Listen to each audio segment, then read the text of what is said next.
I'll have to think. We can come back to that. Jimmy Allen was a Providence police officer. And you probably don't know this, but I was the prosecutor against him and Perry Wheeler in state against Wheeler and Allen. He prevailed on appeal. It was the first time we ever used a voice print. It was a big major case. And he was really, Perry Wheeler was, in my opinion, responsible for it. So Jimmy and I had somewhat of a relationship, and it wasn't a bad one. I'd see him in the courtroom when he got back to work, and he was a detective, and he became a great detective. And then he died.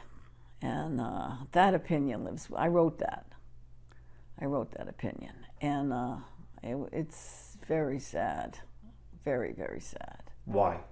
Because, it was the guy got his gun. He got his gun, and the door was locked, and the police couldn't get in, and he killed him. So that was a major case. That I still think about that. And this week was Jennifer Rivera. I think it was on TV. I wrote that opinion. I covered that case. She was jumping rope. Outside of her house. And she was going to be a witness, right? Yep. 16 years old. Jumping rope in the street. And they gunned her down. So those are two. I can name a few more, but those are two big ones. It's funny you bring up that Jennifer Rivera case, because as soon as you said it, I just got chills. Because I remember being on that street corner where she was jump roping. Right? It was only, I think was it the night before she was about to testify?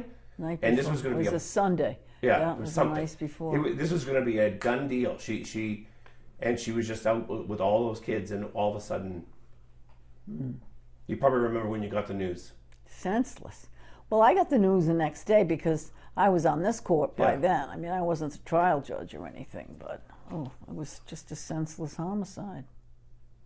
And those are the days when the streets of Providence weren't too friendly.